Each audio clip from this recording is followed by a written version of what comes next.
नमस्कार साथियों, गौरव ज्ञान धारा में आपका स्वागत है। कल से जो है बुक आप सभी के पास में पहुंचने लग गई थी। काफी सारे मैसेज आए, बुक पर बहुत अच्छी अच्छी प्रतिक्रियाएं आई और आनी लाजमी थी। हमें पता था कि ये चीज होगी और जैसे ही, मैं खुद नहीं कह रहा हूं, विद्यार्थी खुद कहेंगे।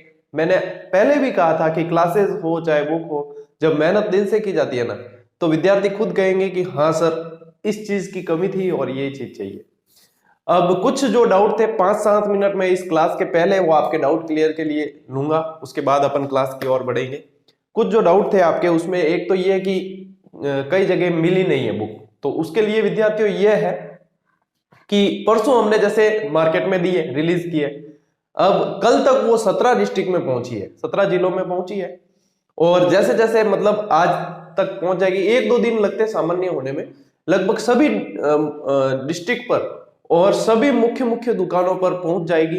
यदि आपको मान लो कि बुक नहीं मिल रही है, तो आपकी जो कंपटीशन की जो बुक्स रखते हैं उन भैया को बोलो, उन बुक सेलर को बोलो कि हमें ये बता देना खबर। च्यवन प्रकाशन वो जानते हैं वैसे सुगम की, कि हमें ये सुगम की सेकंड ग्रेड अभी रिलीज हुई है, कल परसों रिलीज हुई है, उन्होंने उनको बता देना और आप ये मंगवा के हमें दो। तो वे मतलब विद इन 2 डेज, 2 से 3 दिन के अंदर आपको मंगवा के दे देंगे। तो एक तो जैसे आप ये बार बार पूछ रहे थे सभी कि सर कहाँ मिलेगी, हमारे यहाँ पहुंचा दो, हमारे वहां पहुंचा दो। तो ये ऐसा है, एक चीज आपको समझनी होगी, मैं राइटर हूं और टीचर हूं। मैं आपको पढ़ा रहा हूँ क्लासेस और अपनी राइटिंग का काम करता हूँ। अब ये जो प्रकाशित करना वगैरह, ये सारा प्रकाशक का काम होता है। तो प्रकाशक महोदय ही उन्हें सप्लाई करते हैं। हमारा काम होता है कंटेंट तैयार करना, और कंटेंट मतलब कंटेंट में जान डाल देना, और उस कंटेंट को फिर प्रकाशक जो है प्रकाशित करके अपने डीलर्स और उनके थ्रू सभी जगह पहुंचाते हैं। तो आपको ये बुक सेलर को कहना पड़ेगा कि भैया हमें ये वाली बुक चाहिए, ये हमारे सर ने लिखी है और ये हमें चाहिए, ये वाली मंगवा के दे दो, तो वो दे देंगे। अब रही बात ऑनलाइन ऑप्शन की, तो कल जैसे टेलीग्राम पे एक लिंक डाला था, वो भी जोधपुर के एक बुक सेलर का ही लिंक है। राजदीप बुक सेलर है शायद, वो बता रहे हैं। तो वो विद्यार्थियों की सुविधा के लिए, कि विद्यार्थी बार बार कह रहे थे, तो उनकी सुविधा के लिए वो लिंक डाला है कि ये यहां से भी मिल रही है। अब वहां से देखो, उनसे हमारा कोई पर्सनल कांटेक्ट नहीं है, वो विद्यार्थियों की सुविधा के लिए। अब कई विद्यार्थी, 1-2 का मैसेज आया अभी कि सर बुक ऑर्डर हो गई लेकिन बुक कार्ट में नहीं बता रहा है, कैसे मिलेगा। तो आपको उनसे पर्सनल संपर्क करना पड़ेगा, उस ऐप में उनके नंबर दे रखे होंगे उनसे, क्योंकि हमारा उनसे कोई कांटेक्ट नहीं है। और हम वो हमारा मतलब उसमें कोई मार्केटिंग या ऐसा कोई नहीं है उसके अंदर, ठीक है। अब जो ग्लोबल लिंक है एक फ्लिपकार्ट का, आपको जल्दी 1-2 दिन के अंदर टेलीग्राम पे डाल देंगे। अब जो आप कह रहे थे कि सर फ्लिपकार्ट, अमेजन, क्योंकि कुछ विद्यार्थी ऐसे भी है जो ओमान से, कतर से और वहां से भी देखते हैं क्लासेस। बड़ी खुशी की बात है कि अपनी क्लासेस को पसंद किया जा रहा है, और जब कार्य उस ढंग का किया जाए तो उस पर रेस्पॉन्स भी मिले तो अच्छा लगता है। तो जो है जैसे एमपी से है, पंजाब, हरियाणा और कुछ जो है साउथ में भी काम करते हैं, तो उन सभी विद्यार्थियों के लिए भी ये चीज है जो ऑनलाइन आपको फ्लिपकार्ट का लिंक, कल ही शाम को ही मेरी प्रकाशक से वापस बात हुई थी, प्रकाशक महोदय से, तो उनको बताया था कि ये समस्या है विद्यार्थियों की, इसका कुछ हल निकालिए। तो उन्होंने कहा था कि सर फ्लिपकार्ट का अपन लिंक दे देते हैं 1-2 दिन के अंदर ही विद्यार्थियों को, ताकि उनको असुविधा ना हो। तो फ्लिपकार्ट का लिंक मैं टेलीग्राम पे डाल दूंगा जैसे मुझे मिलेगा। इसके लिए भी आपको चिंता करने की आवश्यकता नहीं, जब इतना इंतजार किया है तो 2 दिन और सही। अब विद्यार्थियों की एक और मांग है, सर आपकी क्लासेस की ट्रिक वगैरह उसमें है या नहीं। देखो विद्यार्थियों, ये गाइड है, एक गाइड और उसमें अंतर करना सीखना। देखो ये गाइड है, ये एक वो संपूर्ण पैकेज है आपके पास, जो यदि आप चाहते हो। अब कई जने कह रहे सर आरबीएससी और एनसीईआरटी अभी भी पढ़ने की आवश्यकता है या नहीं। आप एक बार पहले इस गाइड का मुआयना करें, देखें वहां जाकर बुक स्टॉल पे। मैं नहीं कह रहा हूं कि मैं जुड़ा हुआ हूं कि हमारे सर जुड़े हुए तो हमें ये लेनी ही लेनी है, नहीं। आप वहां जाकर देखिए, यदि सर ने उसके अंदर मेहनत की है, काम किया है अच्छा, और आपकी उम्मीदों पर खरी उतरती है, तब आपको वो लेनी है। नहीं तो आप जो भी मतलब पढ़ रहे थे या जिस पे भी विश्वास है, और उसके अलावा भी मतलब आपका जिसके प्रति विश्वास है, जिसके प्रति रुचि है, उसको प्राथमिकता देनी चाहिए। जरूरी नहीं कि मैं जुड़ा हूं और मैंने कह दिया कि मैंने लिखी है तब आप उसी को लें। आप पहले देखें कि हाँ सर ने काम किया है या नहीं, सर की इस पर पकड़ है या नहीं, जो चीज हमें चाहिए थी वो है या नहीं, तब जाकर आप उसको लें। और मुझे विश्वास है विद्यार्थियों के वैसे प्रतिक्रिया आने लगी, मुझे पक्का विश्वास है। अब जैसे हमने लिखी है, आदरणीय मुकेश जी पंचोली साहब, पुष्पेंद्र जी कसाना साहब, भानु प्रताप जी, सभी का मतलब बराबर योगदान इसके अंदर रहा है। और इन सभी का जो समर्पण है वो विद्यार्थियों के लिए बहुत अच्छा काम आएगा, मील का पत्थर साबित होगा उनकी सफलता में। तो हमने जब लिखी है, अब हम वापस देखते हैं ना वही गाइड, तो हमें खुद वापस इच्छा होती है कि हम वापस इसको एक बार पढ़ लें। मतलब ऐसी चीज आपके सामने दी है, और वो आरबीएससी एनसीईआरटी सभी का मतलब एक तरह से निचोड़ है। और यहां तक कि मतलब आप मिलन करके मतलब देख लेना पास में कि हाँ आरबीएससी के कुछ छूट तो नहीं रहे इसमें, या कोई ऐसी चीजें छूट तो नहीं। उसके अलावा भी कॉलेज की किताबों को भी आधार बनाया है, ऑथेंटिक सोर्सेज को आधार बनाकर फिर आपको ये उपलब्ध करवाई है। तो अब देखो ये जो ट्रिक्स है या सर आपकी क्लासेस, अब इसमें आपको अंतर करना होगा। मैंने आपको हमेशा से कहा है कि मैं वन लाइनर भी लिख रहा हूं, और वन लाइनर के लिए अभी आपको इंतजार और करना पड़ेगा। और जितना इंतजार इसमें किया और जितना इसके अंदर आपको एफर्ट देखने को मिला है, उसका दुगुना एफर्ट आपको वन लाइनर में भी देखने को मिलेगा। एक तरह से वो रिवीजन बूस्टर होगा। जहां तक मेरी कोशिश है, जो विद्यार्थी मुझसे जुड़ा है वो अन्य किसी भी विद्यार्थी से पीछे न रहे, ये कोशिश है। कहां से जाएगा सवाल वार, मुझे बताओ। क्लासेस के बाद में आपको यदि गाइड ले ली, कोई बात नहीं, अगर कोई नहीं भी ले रहा है तो भी जितनी तैयारी कर रहा है उस हिसाब से देखो। क्लासेस के बाद में गाइड का भी हमने मूल्य, मतलब जयपुर में तो कहीं कहीं 250 और 260 में भी मिल रही है, कहीं 300, और बाकी अदर जैसे डिस्ट्रिक्ट होते हैं तो उनके ट्रांसपोर्टेशन लगता है तो 340 350 तक आपको मिल जाएगी। तो बिल्कुल सामान्य रखा है। प्रकाशक महोदय का भी आभार जताना चाहूंगा कि उन्होंने विद्यार्थियों के हित को देखा और बिल्कुल सामान्य मूल्य रखा है, बहुत अच्छा है। विद्यार्थियों के हित के लिए कार्य किया जाए ना, लेने को तो 500-700 ले सकते थे, लेकिन उन्होंने रखा है व्यवस्थित, तो बहुत अच्छा है, ताकि अधिकतर विद्यार्थी ज्यादा से ज्यादा के पास में पहुंच जाएगी। तो देखो एक तो वो चीज है, फिर आपके वन लाइनर जो है वो अभी उस पर मैं काम कर रहा हूं, अभी भी निरंतर काम चल रहा है। तो उसके लिए अब लगभग आपको 1.5 से 2 महीने इंतजार करने, अभी तो मैंने टाइपिंग में दी भी नहीं है, लगभग 1.5 से 2 महीने आपको मैं चलो बताता हूं आपको। ये देखो मेरा जो वन लाइनर का जो काम है वो इस तरीके से, आप मतलब ये ना सोचे कि कहीं से सर एडिट करके पूरा पहले मैटर बैठ कर लिखते हैं, सिर्फ 4-5 घंटे की नींद होती है, वो ऐसे नहीं होती, जगना पड़ता है, तो तपना पड़ता है रातों में।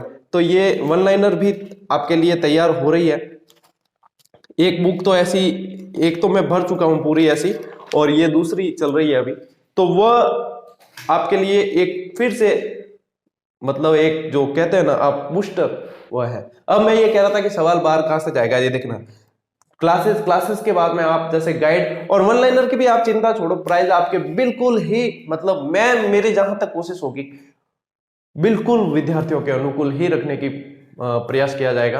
तो क्लासेस के बाद में जैसे गाइड के बाद में वन लाइनर आप पढ़ लोगे, तब आपके मतलब समझ लो कि आप इसमें ऐसे पारंगत हो जाओगे कि आप सेकंड ग्रेड छोड़ो आरएस दे दोगे तो उसमें भी सवाल आपके बाहर नहीं जाएगा। लेकिन फिर भी 100% दावा हम नहीं करते, क्योंकि देखो कुछ 2-4-5 सवाल ऐसे आते हैं जो हो सकते हैं, लेकिन ये जरूर कह सकता हूं कि जो विद्यार्थी विश्वास करके जुड़ा है मुझसे, वो अन्य किसी भी विद्यार्थी से पिछड़ेगा नहीं। जिस तरीके से बताई उस तरीके से तैयारी कर ली तो, और इसके बाद में टेस्ट सीरीज भी करवाने वाले हैं, तो आपके अभ्यास संबंधी समस्या भी कुछ नहीं होगी, बिल्कुल पूरी तरीके से आप पारंगत होकर निकलोगे। बताए अनुसार तैयारी कर लेना तो समझ लो कि तैयार खड़ी है नौकरी आपके लिए। हम मेहनत कर रहे हैं उससे 1% ज्यादा आप मेहनत कर लेना, आपकी सफलता निश्चित है।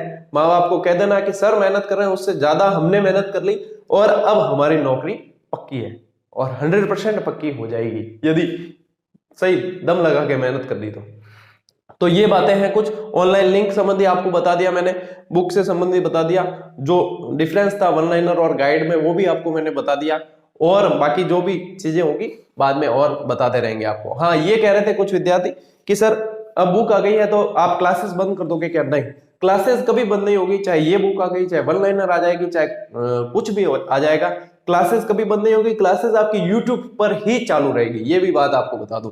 पूरा कोर्स करवाऊंगा जीके का और पूरा यूट्यूब पर ही चालू रहेगा, आपको इसकी बिल्कुल भी चिंता करने की आवश्यकता नहीं है। और रिवीजन भी करवाऊंगा और यूट्यूब पर भी अभ्यास प्रश्न करवाऊंगा। बस इससे ज्यादा आप मुझसे क्या चाहोगे बता दो। अब भाई जान काढ़न तो कौन देवे, जब जान दे दी तो फिर लाखों अभ्यर्थी रुड़ जाला, इन वास्ते जान कौन देवी, जब बाकी जान से भी ज्यादा एफर्ट दे दिया जाएगा। बस पूरी की पूरी यूट्यूब पर ही क्लासेस रहेगी।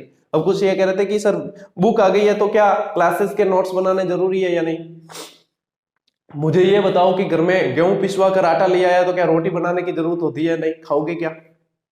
ये तो एक तरह से पका पकाया मिल रहा है आपको। इसमें कहीं भी मतलब आलस करने, विद्यार्थी के अंदर एक तो आलस आना ही नहीं चाहिए। आलस करने की जरूरत नहीं, कौन बनाए कौन पढ़े। नौकरी किसको लेनी है? मुझे लेनी है, आपको लेनी है? आपको लेनी तो आप बनाओगे, मुझे नहीं लेनी, फिर भी तो मैं लिखता हूं ना भैया। डिजिटल बोर्ड होता, स्लाइडें बनाकर टेक देते। अब यहाँ पे मैं लिखता हूं ना, लिख के मिटाता हूं वापस, मेहनत तो डबल बढ़ती है मुझे, लेकिन कर रहा हूं क्योंकि विद्यार्थी जुड़े हुए हैं और काफी सारे मतलब उनकी उम्मीदें क्लास का इंतजार करते हैं। मेरे जो इंतजार करे बादल बरसे नहीं, जिन्हें इंतजार करे जू जू क्लास आ रहा इंतजार करे, बस मैं आलनो कर दूं, मैं अगर आलस कर दूं तो बस कहीं हुई। इसलिए आलस मत करो, ये पका पकाया क्लासेस का और बुक का, सभी चीजों का अपना अलग अलग महत्व है। और जब सभी चीजें मिश्रण होकर बनती है तो उसमें से जो निकलती है उसे सफलता कहा जाता है। ऐसे इतने में समझ जाओ, ठीक है? आलस मत करना, कुल मिलाकर यही कह रहा हूं। आपको जैसे उचित लगे वैसे करें, लेकिन कभी भी आलस मत करना। आलस का जिंदगी में कोई स्थान नहीं होता है, ठीक है? चलो, बातें बहुत हो गई और जितनी शंकाएं थी उसका समाधान करने की कोशिश की। अब अपन बढ़ते हैं फिर से अपनी क्लासेस की ओर। अपना उद्योग का आज का टॉपिक आज पूरा कर देंगे अपन। काफी सारे मुख्य मुख्य जो उद्योग थे ना, जहां पे मेन प्रश्न बनते हैं, वो अपन कर चुके हैं। आज जो है आपके नमक उद्योग, कांच उद्योग, उर्वरक उद्योग, ऊन उद्योग, ये छोटे छोटे हैं। चारों में से मतलब जो बताया मैंने, उनमें से एक आध प्रश्न आ सकता है। लोड लेने की आवश्यकता नहीं है, लेकिन छोड़ देने की भी आवश्यकता नहीं है, ठीक है? लोड नहीं लेना है लेकिन छोड़ नहीं देना है। पढ़ना इन्हें भी है, याद इन्हें भी करना है, हो सकता है यहीं से आ जाए। तो किसी भी चीज को हल्के में नहीं आंकना चाहिए, तो इन्हें भी अपन व्यवस्थित जो जो पढ़ना है उसे पढ़ते हुए चलेंगे, ठीक है? देखो, नमक उद्योग है तो बात करते हैं कि देश में सबसे ज्यादा नमक कहाँ उत्पादित होगा। तो मुझे ये बताओ कि देश में सबसे ज्यादा नमक कहाँ उत्पादित होगा? वही होगा जहां पे अपने समुद्र की सीमाएं लगती है, समुद्र की बॉर्डर लगती है। देखो, समुद्र से ज्यादा उत्पादन होता है, तो इनमें से होना चाहिए, ठीक है? तो सबसे ज्यादा तो उत्पादन की बात करें तो सबसे ज्यादा होता है गुजरात में, और उसके बाद में होता है आपके तमिलनाडु के अंदर, ठीक है? तो ये दो चीजें आपको ध्यान रखनी, तमिलनाडु और गुजरात के अंदर नमक का उत्पादन, क्योंकि समुद्र से देखो ज्यादातर बनाया जाता है, खारा पानी है समुद्र का, ठीक है? तो वहां से ज्यादा बनाया जाता है। तो सबसे ज्यादा जो है गुजरात और तमिलनाडु, ठीक है? यहाँ पे मैं लिख देता हूं कि गुजरात और तमिलनाडु, ठीक है? अब अंतःस्थलीय क्षेत्रों द्वारा नमक उत्पादन सबसे ज्यादा कहां होता है? देखो, अंतःस्थलीय क्षेत्रों का मतलब यह है कि अंतःस्थलीय यानी कि स्थल के अंदर अब कोई ऐसा क्षेत्र है जहां से नमक उत्पादित किया जाए तो वो झीलें कहलाती है। यानी कि सीधा सीधा प्रश्न ये क्या है कि झीलों द्वारा नमक उत्पादन कहां से होगा। मैं साथ में ये यहाँ पे लिखे ऐसे जो है, लेकिन साथ साथ में सारी चीजें समझाता भी हूं आपको, तो इस बात को समझते हुए आगे चले, कहीं समस्या नहीं होगी। तो अंतःस्थलीय क्षेत्र से क्या मतलब है? सीधा सीधा यदि कह दिया जाए तो झीलों के द्वारा, ठीक है? झीलों द्वारा नमक उत्पादन में प्रथम या सबसे ज्यादा नमक उत्पादन कहां होगा? कट्टे कोन वे अपाणु राजस्थान ही में फर्स्ट नंबर में आते हैं, ठीक है? अपना राजस्थान अकेली सांबर झील ही 8.7% नमक उत्पादित कर देती है पूरे देश का। तो ये चीज बताई हुई थी आपको, सांबर झील पढ़ाई थी तब, ठीक है ना? अब देखो, नमक उत्पादन की पद्धतियां, अपने राजस्थान में नमक उत्पादन की दो पद्धतियां हैं। राजस्थान में दो पद्धतियों से नमक उत्पादन किया जाता है।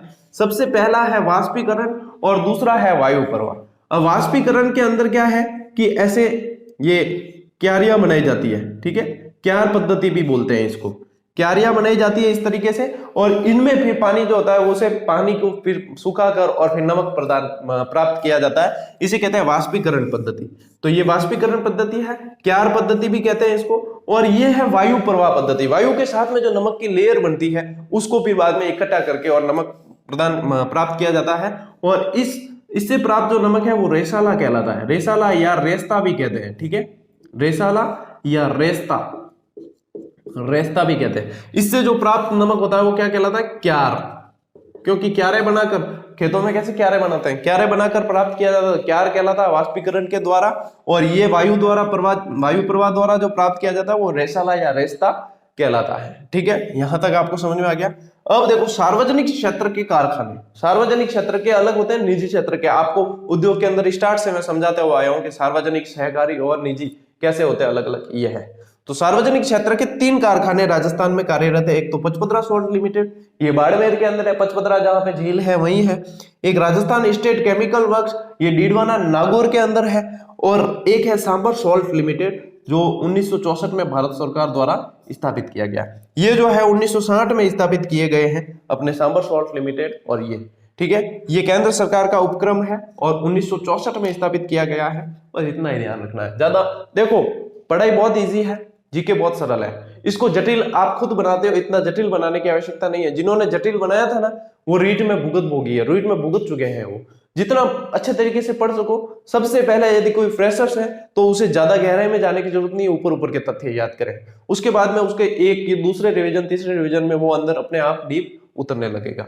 कुछ बातें धीरे धीरे सीखते रहना। आप मैं बीच में बताता रहूंगा आपको, ऐसा होगा तो एक अलग से वीडियो बनाकर, सेपरेट वीडियो बनाकर बता दूंगा कि आपको किस तरीके से तैयारी करनी है। ठीक है, अभी एक बार सभी विद्यार्थी एक्टिव हो जाए। अभी तो कई जन शादी ब्याह एम पड़ियोड़ा, रसगुल्ला गुलाब जामुन ठोकन में पड़ियोड़ा, और ए पछताएला, हकीकत कहूं ए पछतावेला, फंस गई कि टाइम निकल गो। समय किसी के लिए रुकता नहीं है, समय निकल जाएगा, उसके बाद में कहेंगे सर टाइम कम पड़े, मेरे तो समय को नहीं मिला, तो किकड़ मैनेज करा। अरे मैनेज करने वास्ते पहला हूं प्लानिंग वे थे, तो मैं मेरे मुन्ने कोई निकली बढ़िया नहीं लगे। ग्लोबल प्लेटफॉर्म है, विश्व स्तरीय कटिंग करने थे, टेक दोगे गुरुजी यूं क्यों। ठीक है, तो ध्यान रखो, पढ़ाई करनी है, समय अपने आप को मैनेज करना पड़ेगा, समय किसी के लिए रुकेगा नहीं। टाइम आर कह नहीं तू पढ़ ले रहे मैं निकल जाऊं, नहीं कह कदे। ठीक है, निजी क्षेत्र के कारखाने हीरागढ़ और सांबरा पढ़ाए थे आपको, बाड़मेर के अंदर है। ठीक है, पोखरण जिलों के अंदर आपको ये नमक वाला मैं पूरा वैसे आधा पढ़ा चुका हूं, तो उसको जिलों वाला देखना, वापस खारेज जिल वाला नोट्स देख लेना, उसके आपके वो पता चल जाएगा। पोखरण और काबोद जैसलमेर, देखो ये झील है तो यहाँ पे कारखाने भी है। फलोदी कहाँ है आपका, जोधपुर के अंदर, फलोदी जोधपुर। रेवासा सीकर कर्नल टोवर्ड ने जिसका उल्लेख किया। ठीक है, लूणकरणसर बीकानेर के अंदर, बीकानेर। ठीक है, जाब्दी नगर आपका नागौर के अंदर। ठीक है, और नमक मंडी भी आपकी नागौर के अंदर, और आदर्श नमक ग्राम भी है, आदर्श नमक ग्राम भी कहते हैं। यहाँ पे नमक बहुत अच्छी क्वालिटी का है इसलिए, तो ये नागौर वगैरह, जाप्ती नगर, ये सब आपको याद कर लेने हैं। तो ये था अपना नमक उद्योग, इसका आप स्क्रीनशॉट लेके स्लाइड आगे बढ़ो, और उसके बाद में अपन अगली स्लाइड पे चलते हैं, अगला उद्योग देखते हैं। ठीक है,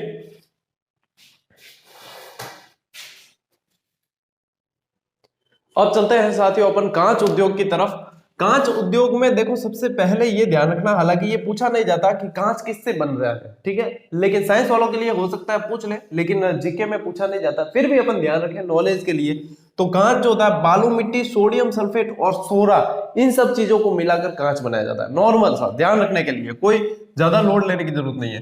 कांच उद्योग में प्रथम राजस्थान के अंदर कौन है, अपने धौलपुर है। ज्यादातर कांच फैक्ट्रियां आप देखोगे तो वो आपके धौलपुर के अंदर ही मिलेगी। धौलपुर ग्लास वर्क्स जो निजी क्षेत्र का एक कारखाना है, ठीक है, धौलपुर के अंदर ही है ये। 2010 में गंगानगर शुगर मिल ने इसका अधिग्रहण कर लिया था, ये ध्यान रखें। सिर्फ ध्यान क्या रखना है, इसमें से देखो प्रश्न कैसे बनता है मैं बता दूंगा आपको। धौलपुर ग्लास वर्क्स कहाँ है, ये बनेगा, या फिर द गंगानगर शुगर, ये देखो एक ये इसमें इंपॉर्टेंट है, the high precision technical glass works. अब ये सार्वजनिक क्षेत्र की है, ये निजी क्षेत्र की है, दोनों में अंतर ध्यान रखना, ठीक है। और इसका भी द गंगानगर शुगर मिल की सहायक कंपनी है ये, और इसमें जो है शराब की बोतलें बनती है। आपको पता है अपन ने गंगानगर शुगर मिल पढ़ी थी, तो चुकंदर से बनने वाली शराब, और उसके अंदर भी मैंने आपको उसकी 3 इकाइयां बताई थी, तो उसके अंदर आपको ये बताया था मैंने। और उसके अंदर फिर देखो ये शराब की बोतल निर्माण, जब शराब वहां बनेगी तो शराब कोई थैली में गालन तो दे नहीं, शराब बनी तो बोतल में गालन दे। बोतल जो है शराब की बोतलें बनाने का निर्माण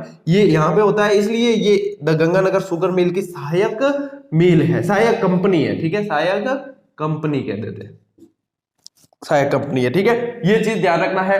अब देखो सैमकोर ग्लास फैक्ट्री, बहुराष्ट्रीय कंपनियां जब मैंने बताई थी उसमें बताया था आपको, ट्रिक बताई थी कि कोरिया से ध्यान रखना है कि ये को से ध्यान रखना है कि ये दक्षिण कोरिया की कंपनी है, ठीक है। सैमकोर ग्लास फैक्ट्री अपने कोटा के अंदर है, और यहाँ पे निर्माण किसका होता है, सैमसंग टीवी जो होती है उसकी पिक्चर ट्यूब, सैमसंग टीवी के अंदर जो ट्यूब होती है पिक्चर ट्यूब, उसका निर्माण कांच की होती है, उसका निर्माण जो किया जाता है वो सैमकोर ग्लास इंडस्ट्री कोटा के अंदर किया जाता है। एक और है आपके सेंट गोबिन, ये फ्रांस की है, बताया था उस समय, वापस बता देता हूं, फ्रांस की है, और इसका जो उपक्रम है वो भिवाड़ी अलवर के अंदर स्थापित किया गया है।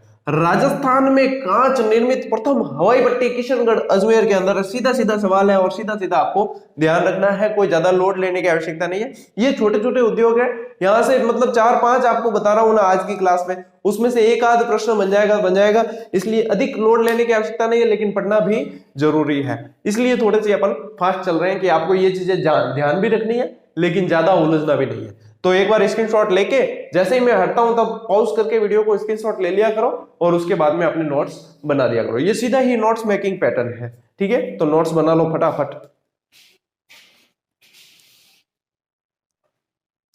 साथियों चलते हैं ऊन उद्योग की तरफ। अब मुझे ये बताने की आवश्यकता नहीं है कि ऊन किससे प्राप्त की जाती है और ये सब क्या है, जानतवरे से और ये सारी चीजें। आपको पता है ज्यादातर जो है ऊन भेड़ से प्राप्त की जाती है, लेकिन जरूरी नहीं कि सिर्फ भेड़ से प्राप्त की जाए। अंगोरा बकरी है, याक है, ऊंट है, इनसे भी ऊन प्राप्त की जाती है। अधिकांश भेड़ से प्राप्त की जाती है। तो ये सामान्य चीजें हैं, कॉमन सेंस की है, जो आप सभी प्रतियोगी शिक्षण यदि चल रहा है तो इन सब चीजों से आप वाकिफ हैं, ठीक है। अपन को यहाँ पे क्लासेस जो चलानी है या जो स्टडी करनी है वह परीक्षा पैटर्न को ध्यान में रखते हुए चलना है कि परीक्षा में क्या पूछा जाता है और उस हिसाब से हम क्या पढ़े। तो यहीं पे इस चीज को ही ध्यान रखा गया है। ऊन उद्योग, तो ऊन उत्पादन में यदि प्रथम की बात की जाए तो वैसे राजस्थान का स्थान आता है, और राजस्थान में बात की जाए तो ऊन उद्योग के अंदर सबसे ज्यादा ऊन उत्पादन जो किया जाता है वह जोधपुर के अंदर होता है, ठीक है। अब सबसे बड़ी ऊन मंडी बीकानेर के अंदर है, जो एशिया की भी सबसे बड़ी ऊन मंडी है। ये ऊन मंडी सबसे बड़ी बीकानेर में, लेकिन उत्पादन के अंदर आपके जोधपुर जाता है। राजस्थान गलीचा प्रशिक्षण केंद्र, ये भी आपका बीकानेर के अंदर है, ठीक है। राजस्थान में ऊन उद्योग की इकाइयां, अब देखो इसमें ये आपको याद रखना है, स्टेट वुलन मिल्स कहां है, बीकानेर के अंदर। केंद्रीय ऊन board Jodhpur. Worsted spinning mills Churu और लाडनू नागौर के अंदर है, 2 जगह। स्टेट टेनरीज टोंक के अंदर, टेनरीज टोंक सीधा याद कर लेना, टेनरीज टोंक देखो, स्टेट टेनरीज टोंक 3 ट है, टोंक के अंदर है, ठीक है। और ये आपको याद रखना है। अखिल भारतीय ऊन विकास बोर्ड कहां है, अखिल भारतीय ऊन विकास बोर्ड आपका बीकानेर के अंदर है। ऊन प्रोसेसिंग, इस प्रोसेसिंग को विधायन केंद्र भी कहते हैं, ठीक है। ऊन प्रोसेसिंग या विधायन केंद्र या विधायन सेंटर भीलवाड़ा के अंदर है। ऊन निर्यात केंद्र कोटा के अंदर है, इंपॉर्टेंट है ये चीज ध्यान रखना। राजस्थान में ऊनी धागा बनाने के कारखाने कितने हैं, राजस्थान में ऊनी धागा बनाने के कारखानों की संख्या 6 है, और इन 6 में से भी 3 कारखाने केवल भीलवाड़ा के अंदर है, 3 कारखाने भीलवाड़ा के अंदर है। ये चीजें आपको ऊन उद्योग के अंदर खास तौर पे ध्यान रखनी है। ये चीजें जो है ये सीधी सीधी याद करनी है आपको। जो इकाइयां हैं उनका स्थान पूछा जाता है तो सीधी सीधी याद करें। इसमें मिलान वाले प्रश्न भी बनते हैं और डायरेक्ट भी बन सकते हैं कि कहाँ है, तो इन चीजों को आपको सीधा ही याद करना है, और ये आपका ऊन उद्योग है, ठीक है। इसके नोट्स बना लो फटाफट स्क्रीनशॉट लेके, अपन चलते हैं अगली स्लाइड की तरफ।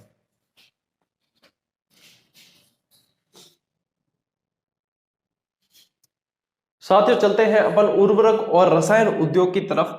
थोड़ा फास्ट ही चलेंगे इसमें। अब इसमें क्योंकि समझने जैसा कुछ है नहीं, आपको ये चीजें ध्यान रखनी है सीधे सीधे तौर पर कि कौन सी चीज कहाँ है, और यहाँ से प्रश्न भी इसी पैटर्न पर ही बनता है। तो जिस पैटर्न पे जो प्रश्न बनता है उसी पैटर्न पर अपन चल रहे हैं। तो सबसे पहले तो रसायन उद्योग के अंदर यदि पूछा जाए कि विश्व में प्रथम कौन है तो चीन है, और भारत में प्रथम कौन है तो गुजरात है, और राजस्थान में प्रथम कौन है तो कोटा है, ठीक है। ये 3 चीजें ध्यान रखनी है।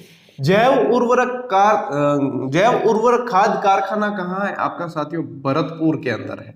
कहाँ है, और ये जैव उर्वरक जो खाद कारखाना है ये राजस्थान का प्रथम कारखाना भी है। जैव उर्वरक प्रथम कारखाना है, ठीक है ना, भाषा ध्यान रखना। जैव उर्वरक प्रथम खाद का कारखाना है। Chambal fertilisers limited, Chambal fertilisers limited जो है साथियों वो गड़ेपान कोटा के अंदर है, गड़ेपान कोटा के अंदर है। ये गैस पर आधारित कारखाना है और देश का सबसे बड़ा यूरिया खाद कारखाना है, इसको ध्यान रखना। यूरिया खाद कारखाना है और ये निजी क्षेत्र का है। ये देखो यहां मैंने लिख रखा है ये निजी क्षेत्र का है। तो यहां से कितने 4 प्रश्न बन गए आपके। Shri Ram chemicals and fertilisers limited, ये भी देखो कोटा के अंदर। क्यों कोटा प्रथम क्यों बताया, ज्यादातर यही है।